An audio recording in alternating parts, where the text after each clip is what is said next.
start with a flea flicker to open up the night. And he connects with Galladay. Sup, everybody? Welcome to episode 4 of the Flea Flicker with Joey D and Timmy B. Joe, we had a great week 1. Well, I guess for some of us, but it was still great for football to be back. Let's just hop right into how we did. The first game we're going to talk about my Baltimore Ravens beating the Cleveland Browns 38-6. Lamar Jackson still looked like his MVP self, throwing for 3 dimes of touchdown passes. Mark Andrews is further elevating himself as one of the better tight ends in the NFL. And, the defense did its job. We did struggle a little bit with the run defense early on, but we made some great second half adjustments. We really stopped them on the run. Odell Beckham, where you at, man? All this talk, 3 catches? Come on, dude. On 8 targets, that is just awful, Odell. Jarvis Landry had himself a pretty decent day, but, not as good. Browns stink again, Joe. That's a big shock to you, but the Ravens still look like that 14-2 team that they were last year, and hopefully we can keep this momentum going into Houston. Did you watch the game at all? Any thoughts that you might have seen from it? I watched some of the highlights. I didn't really, I was watching a different 1:00 game, unfortunately. So, I didn't get to catch the whole game, but, from what I was seeing, Lamar absolutely, looking just as great as last year, doing a lot from the pocket, which I love to see. He's definitely not just a running quarterback. So I love him, making plays in the pocket and proving all the haters wrong. I think I said it when we were previewing the Browns, like there are no excuses for Baker Mayfield. You've got so many weapons. You've got a good O-line. You've got, decent coaching staff now, hopefully. You got 2 good running backs. We're talking about Odell, not performing, but he can only do so much. Someone's got to get him the ball. So, I just hope to see Baker turn it around as the season goes on. The Ravens are a great defense. But we'll see what happens. We gotta see more out of that whole team. Yeah, and we'll see them tomorrow night against the Bengals. If they lose that game or start off, 1-2, 1-4, 1-3, it could be Baker's last year in Cleveland as Stefanski tries to find his quarterback. One concern I did have was the Ravens rushed 30 times for only, I think, 105, 106 yards. So it's a small average, but I think we did well. Cleveland obviously has a good defensive line, so hopefully the Ravens can improve on that. But that takes us, with our Chiefs pick, that takes us to 2-0, Joe, so it's a great start for our picks. Next up, we're going to go to Cam Newton and his Patriots beating the Dolphins 21-11. Offense, was a very manageable offense. Cam Newton ran the ball 15 times. He threw the ball 15 times, got 2 rushing touchdowns. Dolphins were in it for most of the game. Ryan Fitzpatrick had some untimely interceptions, but they were kind of in it at the end, down 10 points to at least make it a 1-score game. So your thoughts on the Dolphins and or the Patriots? Yeah, the real story here is Cam Newton and him just looking like a stud. He broke the rushing record for a QB for New England, in his first game. Scored 2 touchdowns on the ground. He was making plays left and right and, put them in position to beat a on the rise Dolphins team who, like you said, they were competitive. They didn't get blown out. We definitely want to see Fitzpatrick cut down those turnovers, get the ball to, those big body wide receivers and Devontae Parker and Preston Williams. I know Parker left the game with a hamstring injury, which, pretty recurring across the NFL this week with, no preseason, limited training camp. That's, kind of a recurring theme that we're seeing, a lot of hamstring pulls. But yeah, it was a good game. I was happy to see Cam prove a lot of haters wrong. Yeah, no, I'm happy. Good Cam Newton in the NFL is going to be good for the league and, for Patriots fans. And, with the Defensive Player of the Year and Stephon Gilmore and a great defense, even with all those opt-outs, Cam Newton doesn't need to score 55 points a game. 21-11, that got them the win. If they play a better offense, maybe they need another touchdown or a field goal. But Josh McDaniels made the game plan for the Patriots to just win the game. And that's, according to Herm Edwards, you play to win the game. Yeah. So we're now 3-0, Joe. So, we're riding hot. Next up, we're going to go back to the AFC East, up north to upstate New York, where the Bills probably should have won this game 45-10. But Josh Allen had some fumbles in the red zone. They didn't score touchdowns. The Jets stayed in it. I guess, technically. But the Bills still pulled away 27-17. Josh Allen did connect with Stephon Diggs early on. He had a couple of rushing touchdowns. So the Bills look pretty good. But, I mean, they need to not turn the ball over in the red zone. And, they need to put it in the end zone when they're in the red zone. Yeah, I mean, there was one pass of Josh Allen's that was, to a wide open tight end in the end zone. Oh my God. Like, he threw that into the stands. Like that was top 5, one of the worst throws by an NFL quarterback I've ever seen. So I mean, he's got to clean up that accuracy. Those are throws that he just can't miss. But I mean, the Jets just did not come out prepared. Sam Darnold did not look great. Jamison Crowder had that one long touchdown, which, if anything was more on just, broken tackle. But I mean, Le'Veon didn't play well. Now he's out for a couple weeks. I mean, I don't see that Jets team being successful long term unless they really get it turned around. But the Bills definitely came out firing on all cylinders. It's been real cool to see what Sean McDermott's got going on up there in Buffalo, kind of changing that culture. I mean, a couple of years ago, this is a game they very well could have lost or at least been in a fight for. Absolutely. They won this game decidedly. I mean, they're going to be right there with New England for this AFC East playoff berth. Yeah, and my question for you about the Jets, Joe, is what happens first this season? Does Adam Gase get fired, or do we see one of the more elite quarterbacks ever to play the game, Joe Flacco, get in for the Jets? What happens first? I think Adam Gase has got to go before that. I mean, I've seen some flashes from Sam Darnold that make me think that, this guy could be a successful quarterback if he's surrounded by talent. I mean, he needs an O-line. He needs some better receivers. But, I mean, first and foremost, he needs a coach who's not going to, call a very bad game plan, to be frank. I mean, he just doesn't really put anyone in position to succeed or for the whole team to be successful. So I just don't see that changing unless Adam Gase gets out of there. I don't think Joe Flacco is going to really fix anything as elite as he may once have been. Yeah, well, for sure. And I said the same thing. I said, I love Darnold. I love, him as a talent in our AFC prediction video, which you can watch up here. Adam Gase has got to go. And, especially that Darnold, if they pick up the 5th-year option, he has next year and the year after. So, bring in somebody who can show Darnold that he might get that, $100 million deal. But that's enough. We're 4-0. Moving down to good old Charlotte, North Carolina. The Raiders, scored a touchdown late to go up 34-30 against the Panthers. I predicted that there would be a lot of points scored in this game. And boy, were there, Joe. Henry Ruggs had a nice deep pass. Pretty quiet the rest of the game. Christian McCaffrey still did his thing on the ground, scoring 2 TDs. Josh Jacobs, I believe for my fantasy team, Joe, that beat you, he scored 3 touchdowns. It was close. I beat you by a touchdown. I don't know if I covered or not, but the Raiders, offense looks pretty scary. Their defense needs a lot of help, or, conversely, the Panthers offense looks really good. Yeah, I was really impressed with Carolina. I mean, they definitely showed a lot of signs to be excited about for the future. I mean, that's a really good Las Vegas Raiders team who, I think could be a playoff team this year. And I mean, a lot of people are, expecting the Panthers to be one of the worst teams in the NFL. I'm down here in South Carolina, and all my Panthers fans who are friends down here, I mean, they're all just like, yeah, I'm happy we lost. Jaguars won. We're tanking for Trevor. They seem to be happier about the fact that the Eagles lost than, they should be upset about the fact that their own team lost. So don't get me started on that. That's been a whole conversation I've had all week, and it's gotten pretty frustrating. But yeah, Panthers looked exciting. Matt Rule, he had them ready to play from the jump, and that defense definitely needs some help if they're allowing 34 points to the Raiders. But it's definitely signs of life there in Carolina and signs to be excited for the future. Yeah, and next week on Monday night, we got Saints Raiders open up in Vegas. That's going to be a fun game to watch. We're now 5-0 in our picks. Now we're going down, staying south in Atlanta. The Seahawks, man, Russell Wilson, one of the more efficient quarterbacks. I believe he was 31 for 35. Not a lot of yards, but 4 TDs. Unbelievable performance from Russell Wilson. And then both on the Falcons side, Julio Jones had 9 catches. So did Calvin Ridley. He also had 9 catches. Calvin Ridley got the TDs.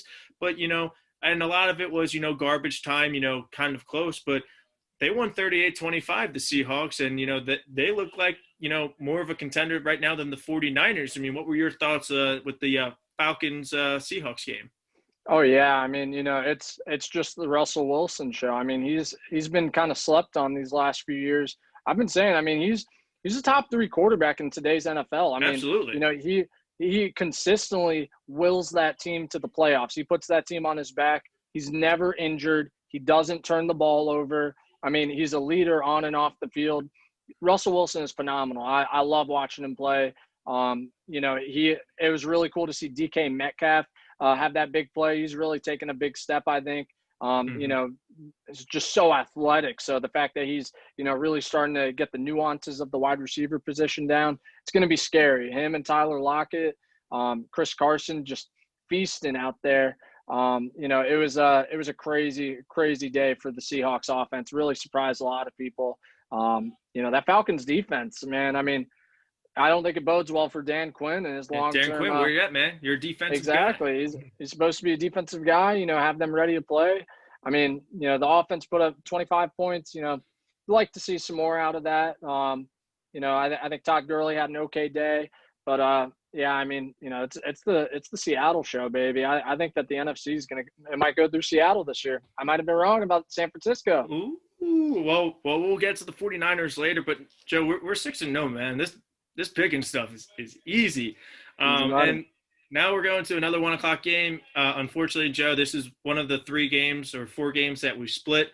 Bears, fourth quarter, Mitch Trubisky. Wake up, man. Bears win 27-23 at Detroit. Rookie DeAndre Swift drops a game-winning or go-ahead touchdown, technically game. In the final seconds, the Bears win 27-23. First lock of the week, gambling-wise. Bears 2.5.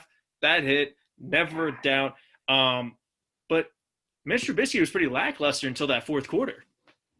Yeah, I mean, I don't think anybody expected Mitch Trubisky to lead a fourth quarter comeback and, really show up. But, he made the plays when he needed to, really threw some dimes in there. Anthony Miller had a really nice touchdown grab. I mean, the Lions deserve to win this game, though. They were in control of this game for the most part. I mean, Adrian Peterson had almost 100 yards rushing. DeAndre Swift, he had some good receptions, and, he really should have had that game-winning touchdown there at the end. I mean, just started turning upfield when he was already in the end zone and just didn't look the ball in. So, I mean, that's it hurts me for Matthew Stafford to see him, have a good game like he did and, throw the perfect pass and, really just kind of get let down by his team. Yeah, I mean, Bears got lucky there. Bears got lucky.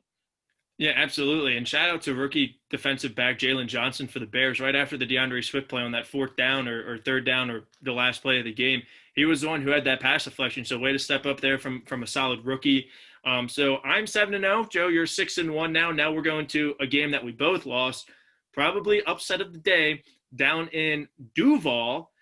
The Colts lost to the Jaguars. Gardner Minshew went 19 for 20. He got that Xbox achievement of, having a 90% passing completion or higher. Jaguars, look, pretty good. Not great.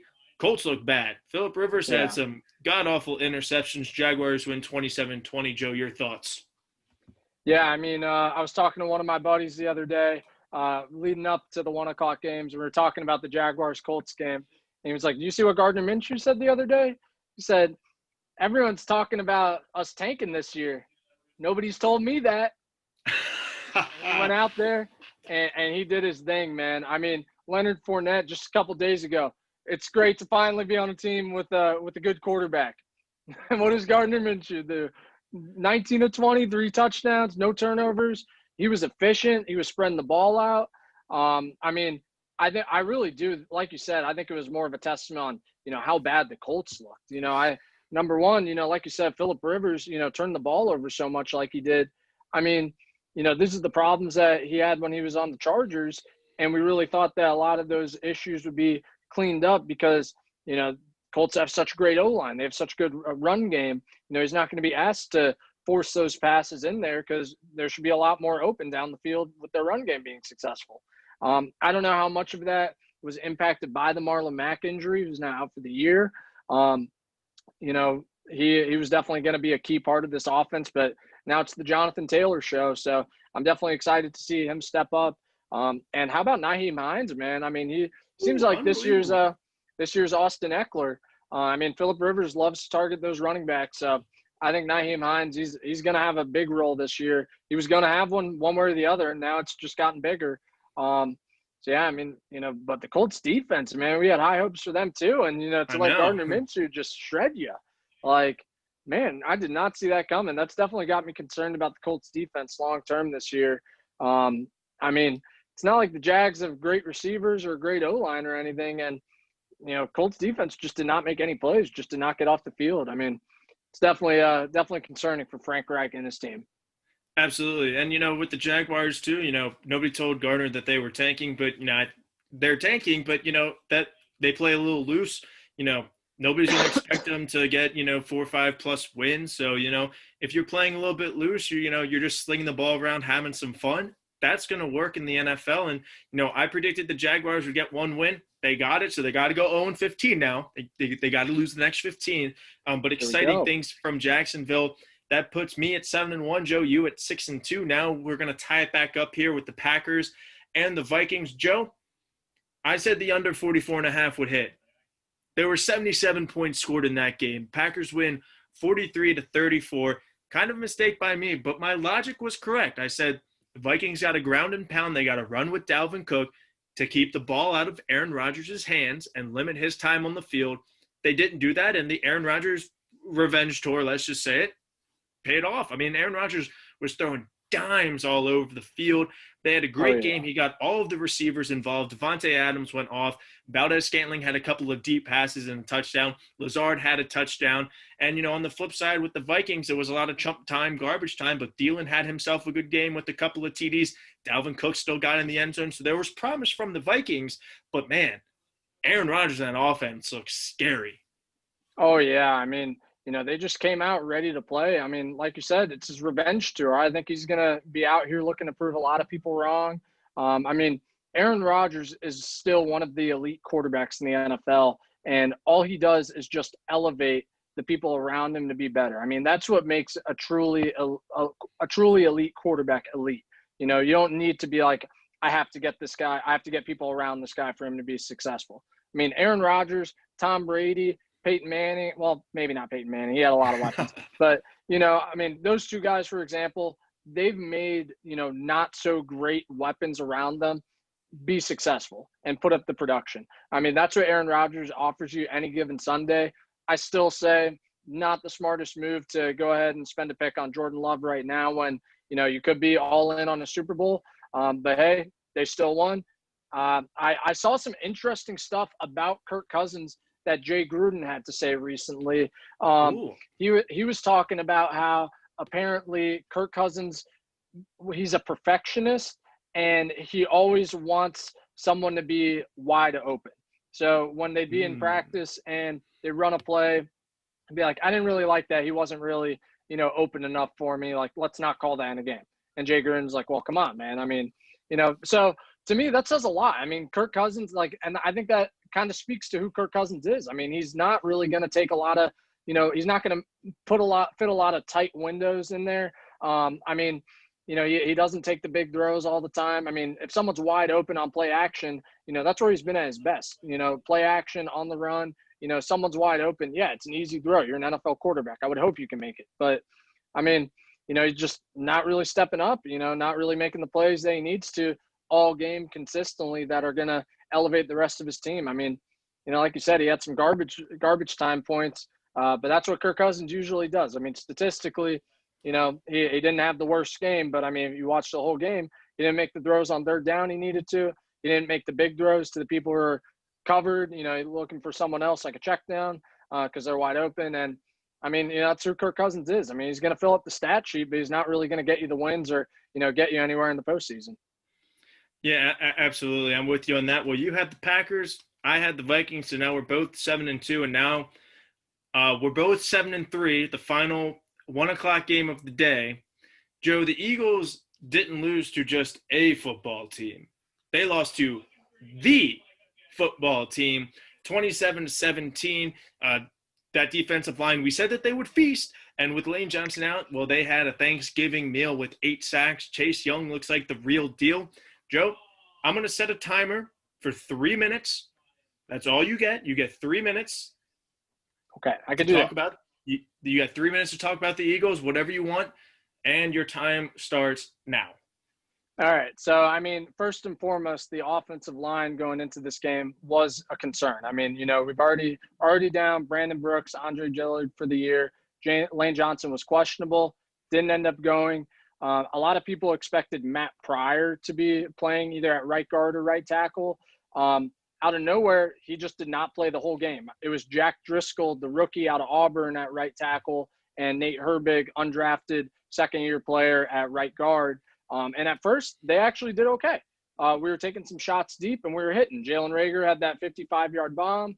Dallas Goedert was eating. Wentz was moving the ball down the field easily and just making a lot of plays in the pocket. But then, Jack Driscoll gets hurt. Now we have Jordan Mailata, the Australian rugby player who's never played professional football in his life. He got his first snaps the other day going up against those guys. And I was just so shocked at the play calling after we were up 17-0. I mean, Doug Peterson was still trying to be aggressive, taking shots down the field. I really was surprised that we weren't trying to move Wentz, get him out of the pocket, get him on the run, because that's really where he's been at his best. And with the shambled offensive line against this phenomenal defensive front, you would think they'd try to get him out of the pocket a lot. They just didn't. I mean, they just kept him in the pocket and just kept trying to do the same thing, and it just wasn't working. So I was very disappointed by the lack of creativity on Doug Peterson, the offensive coaching staff's part. Let's stop trying to take these shots down the field on 5-step drops. Let's do a quick screen to Reagor. Let's do a jet sweep to someone. I mean, let's make things easy and make some plays, but it just didn't happen. So I mean, definitely a deflating loss. I'd love for there to be a year when the Eagles don't just get decimated by injuries, but it looks like it's going to be another one of those years. So it's definitely disappointing. I'm definitely concerned about the long term of this team. I mean, we got Aaron Donald next week, so don't know how that's going to go, but not too optimistic right now. So we'll see what happens. But injuries on injuries, it's classic Philly football.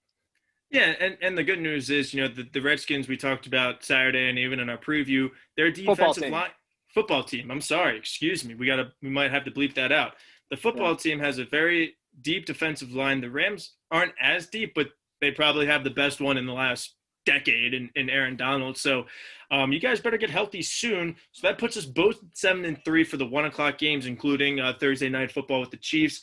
Now we're moving on to the Chargers and Joe Burrow's debut as a Cincinnati Bengal. The Chargers won 16-13.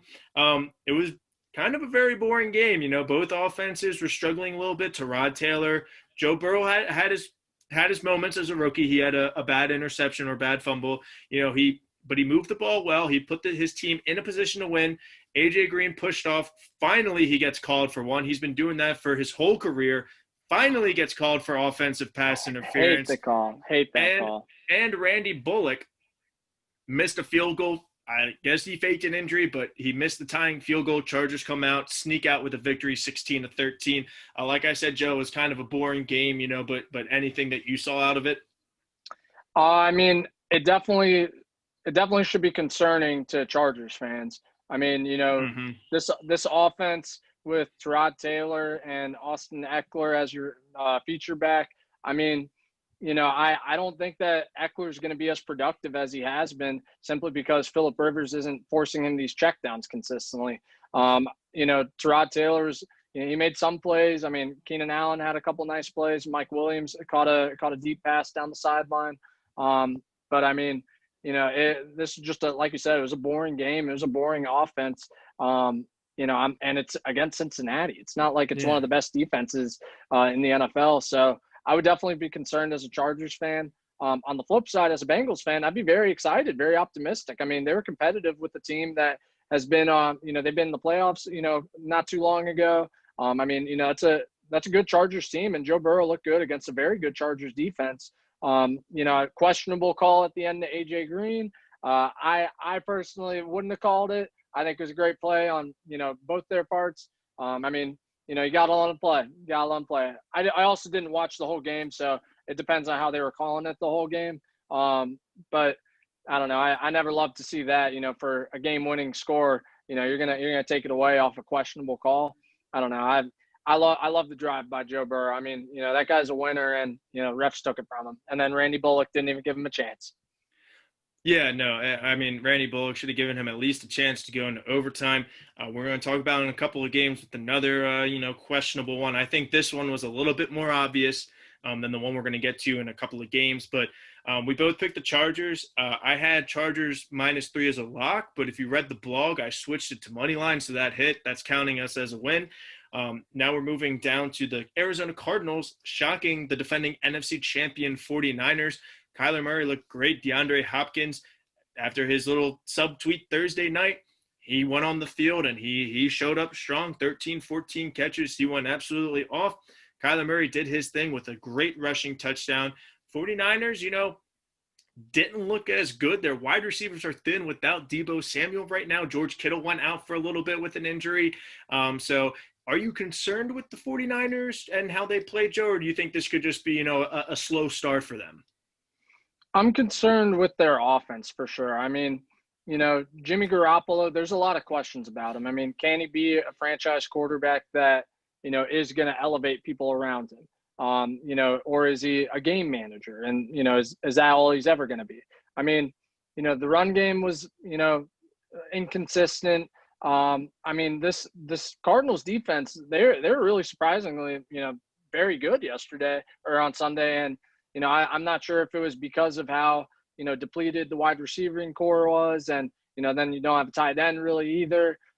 Which, by the way, Jimmy Garoppolo set Kittle up on that. I mean, throwing a really high pass, on, a short screen and, just kind of putting him in position for for an injury, possible injury hit. I mean, and that's what happened. So it's definitely concerning for the 49ers, but man, the Cardinals offense, like they're looking good. DeAndre Hopkins, I mean, he's working, he's eating out there. Kyler Murray, he looked good too. So, and, how about Larry Fitzgerald at the end of the first half? I know.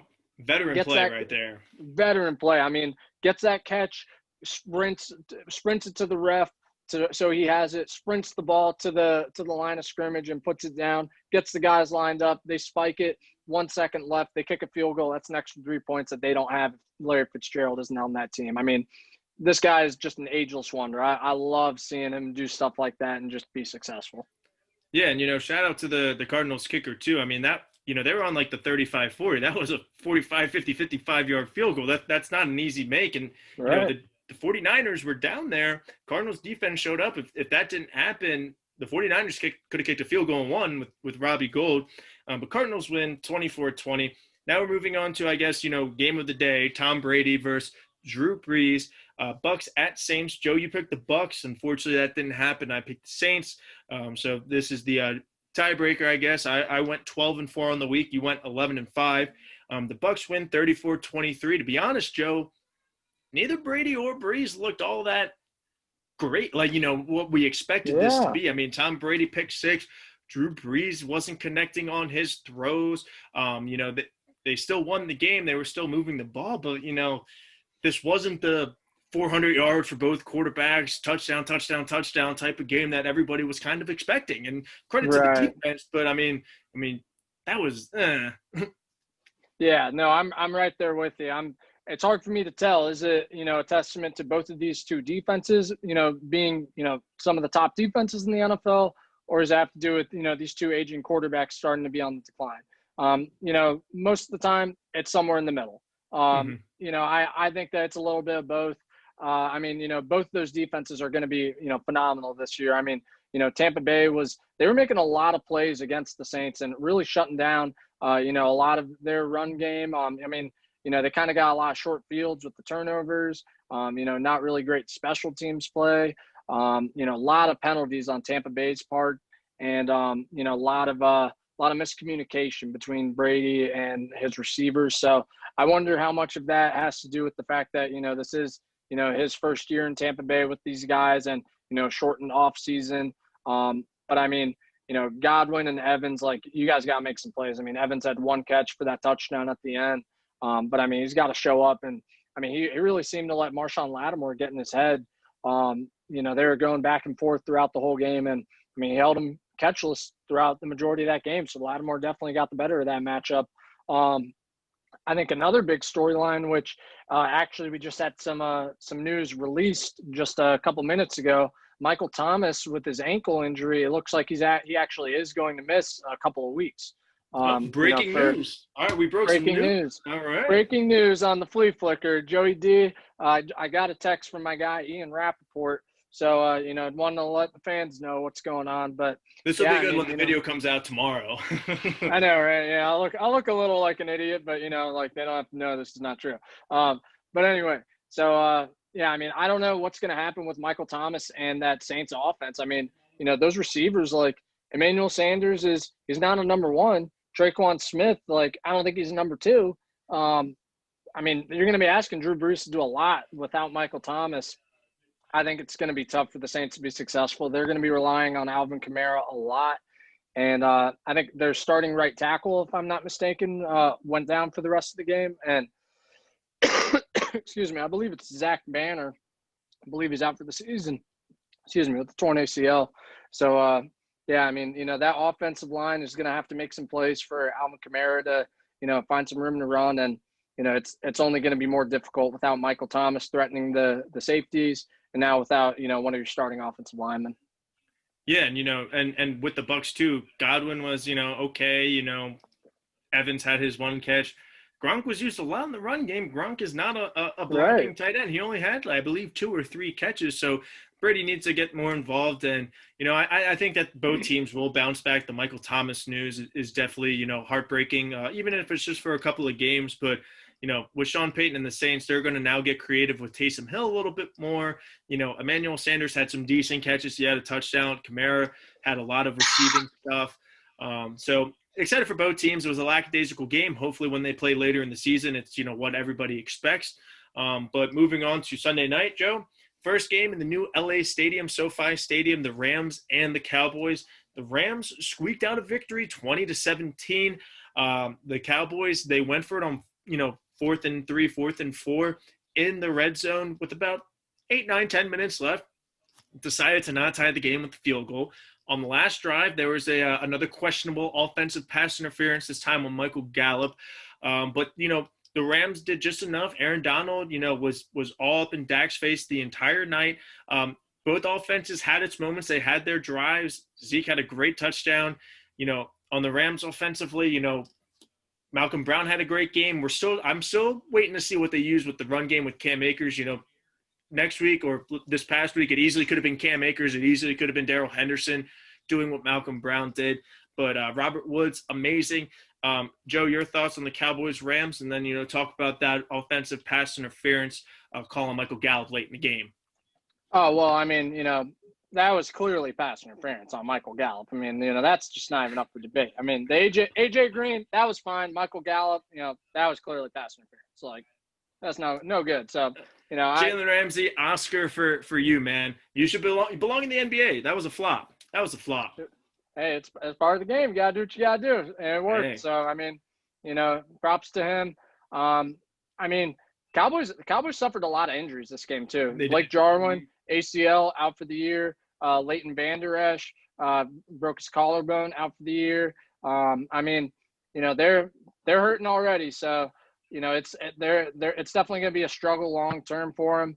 But I mean, I've never been high on Dak or on that offense really. I mean, it's nice to have a lot of weapons, but I just don't think Dak is that great of a quarterback. I don't think Mike McCarthy is really going to do that much more to help him. I mean, we saw a lot of questionable calls that, he made in Green Bay. And I mean, we're seeing that again kind of now already in Dallas.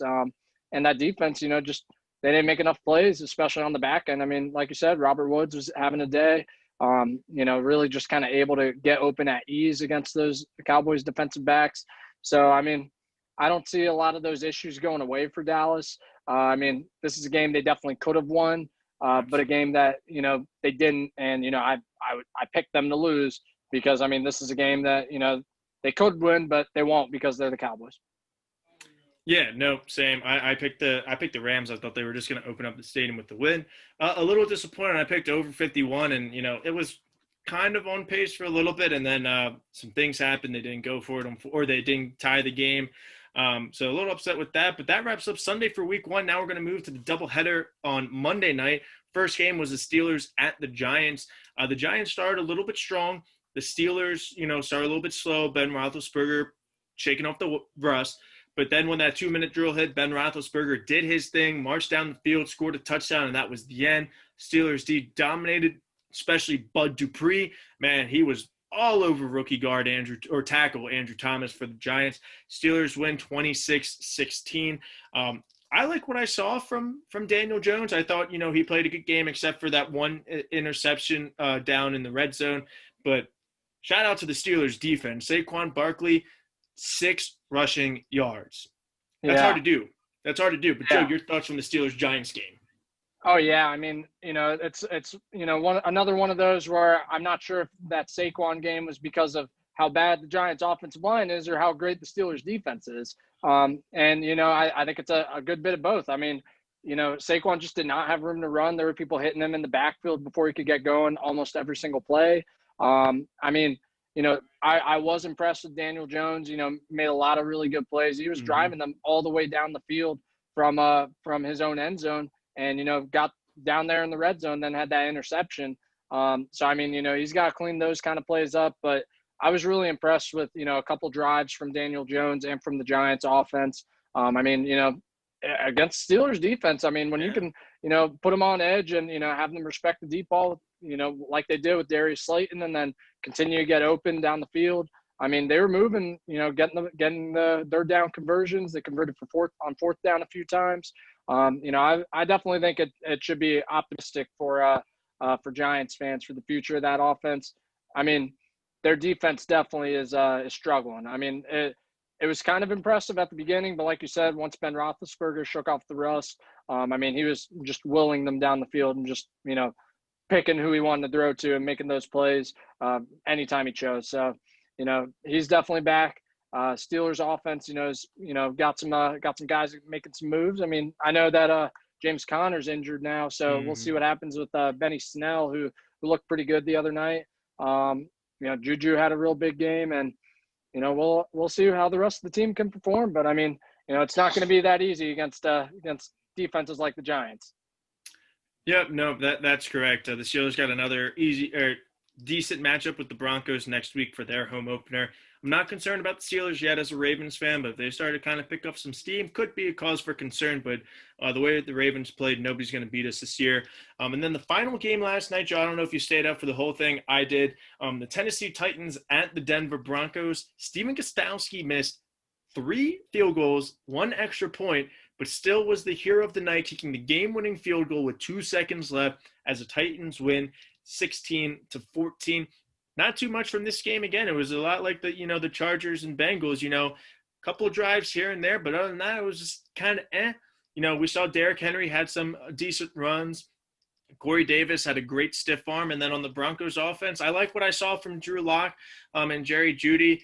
Jerry Jeudy, I had over 43.5 yards. He hit that on the same drive. I had Melvin Gordon rushing touchdown plus 257. That hit. So positive night for me. But I'm kind of liking what I see from the Broncos offense. Their defense, did a great job against Derrick Henry. But, this could be one of the things where it was just 2 teams that are very similar, just played each other. And it was, kind of a lackadaisical game. But Titans should have won by at least 10 points with all those kicks. But they only squeak out a 16-14 victory. Yeah, Derrick Henry. They're gonna be successful when he's successful. He had over 100 rush yards. He didn't really break off any big runs, but he was consistent, picking up those tough yards between the tackles. I believe they're undefeated when Derrick Henry has over 100 rushing yards. So, that's formula for success. Feed the ball to Derrick Henry. The rest of the offense has to make some plays. A.J. Brown dropped a touchdown at the end. Didn't come up with a couple other big plays in the game. Corey Davis, Jonnu Smith, both of them balling out. So that was fun to watch. On the offensive side for the Broncos, Drew Lock, he did look good. Sutton didn't play. I don't believe KJ Hamler played. So Judy was, kind of the number one in this game. And he showed up. He made some plays. I did like what I saw, but he's got to clean up some drops. I mean, he had some real big drops in that game. Phillip Lindsay going down, that definitely hurts their run game. Those two different backs, you can use them both at the same time on the field.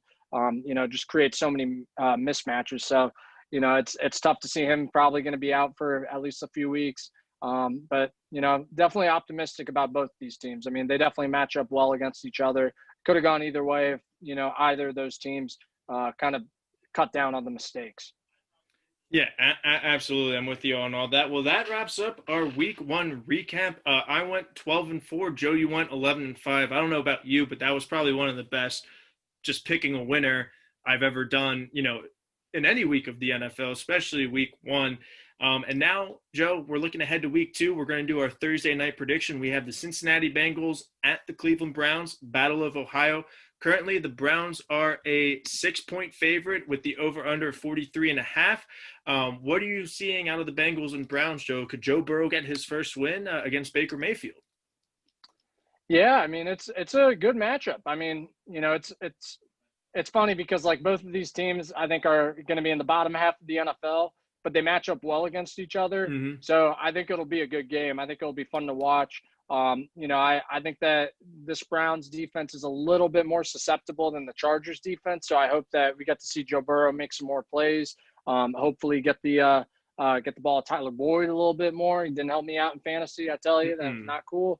I mean, this is a game for the Browns where Baker Mayfield, Odell Beckham, these guys should dominate. I mean, the Bengals secondary is very lackluster. There's not a lot of guys in there that should be able to take away Odell Beckham or Jarvis Landry.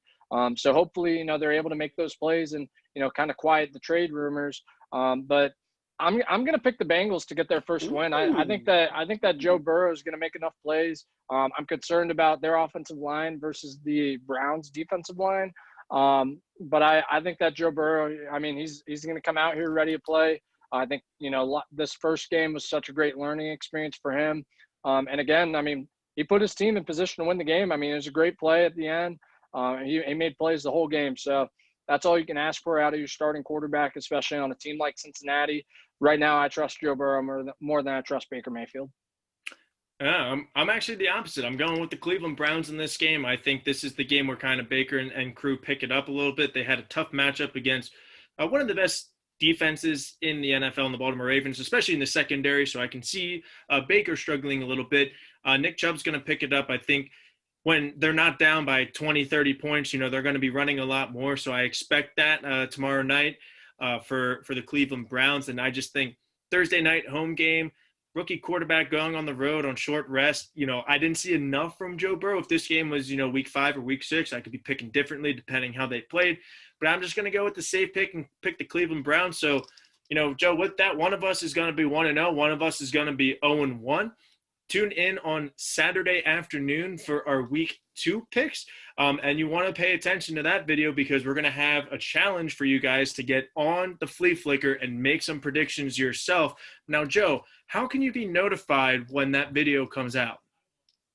You gotta hit that like button. You gotta hit that subscribe button. Turn on notifications. All that good stuff. Ring that bell. Ring-a-ding-a-ding. Ring that bell. Ring that bell. We're going to have a special challenge for some people to get on the show to start making some picks with us. Can you beat us? I mean, 12-4, 11-5. I don't know if you're going to be beating us. If you pick against the Eagles, probably. But, that's it for today's episode of the Flea Flicker with Joey D and Timmy B. Tune in again on Saturday afternoon. And best of luck to all of your picks Thursday night. Have a good one, guys.